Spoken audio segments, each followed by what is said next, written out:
You've probably heard the heroic story of Lieutenant Adnan Sayendi and the Battle of Bukit Chandu. I mean, it's legendary. But what if I told you that story, the one of pure, simple heroism, is only half the truth? We're going to dive into a really powerful reinterpretation that suggests that right behind all that bravery, there was a deep, shocking betrayal. And really, the whole thing pivots on this one critical question. You've got this small company of Malay soldiers getting ready for a fight to the death on a little hill in Singapore. So while all that is happening, where were their colonial commanders? The answer to that question, well, it sets the stage for a story that isn't just about incredible courage, but maybe about a profound betrayal. And here he is, the man at the very center of it all, Lieutenant Adnan Sadi. A national hero, right? His name is basically synonymous with bravery, a guy who fought to the absolute very end. And look, that part of the story is undeniable. But this interpretation, it asks us to look just beyond the frame of this heroic picture, at the bigger context surrounding his incredible sacrifice. So to really get this argument, you have to see that on the eve of Singapore's fall, there were two completely different stories playing out at the exact same time. It's really a tale of two starkly contrasting fronts. This right here is the core of it.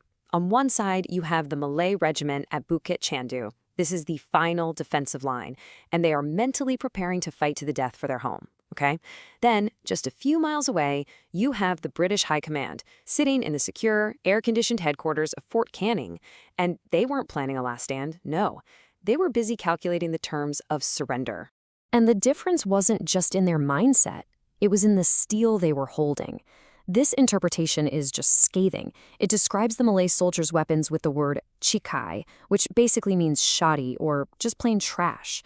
They had no tanks, no air cover, and hardly any ammunition. And who were they up against? The elite, fully equipped Japanese Mukatagu division. This wasn't some unfortunate oversight. The source argues it was a deliberate strategy. In fact, this source uses a really powerful Malay term to describe the role it claims the Malay regiment was forced into: parasai dogging. And that translates to human shield. The argument here is that these men were put on the front line with terrible equipment on purpose. Not to win, but to be a disposable barrier. A sacrifice meant only to buy a little more time for the British command to get their surrender sorted. But in the face of all this, with these impossible odds stacked against them, the spirit of Adnan's soldiers was just unbreakable. Their entire ethos was captured by this powerful Malay proverb: Biar putih tulang, jangan putih mata. Better to die an honorable death leaving behind white bones than to live with the white eyes of shame. For these guys, retreat just wasn't an option, period. And this brings us to the climax of the story. This is where those two fronts, those two completely different mindsets, collide in the most tragic way you can imagine. It's a moment of ultimate sacrifice, happening at the exact same time as a cold, calculated decision to surrender. Just look at this timeline. It's absolutely devastating. Okay, check this out. On the afternoon of February 13th, Lieutenant Adnan and his men run out of bullets. They fix their bayonets for brutal, hand-to-hand combat. At that exact same time, Lieutenant General Percival is in a meeting planning his surrender.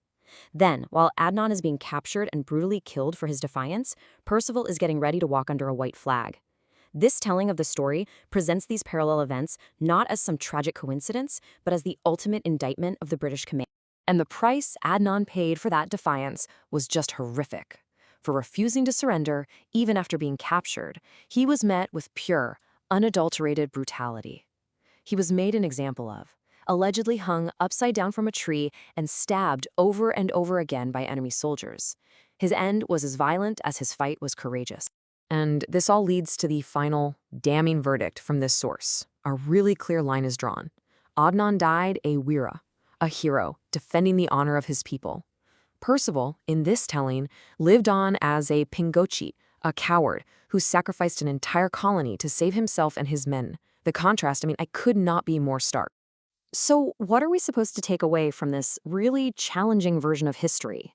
Well, the source argues that the true legacy of the Lions of Bukit Chandu is so much more complex than just a simple story of bravery. Which brings us to a huge question, right? If this narrative of betrayal has any merit, why do we so often only hear the part about heroism? Why is the context of the British surrender almost always disconnected from Adnan's last stand? Well, the source offers a pretty pointed explanation: shame.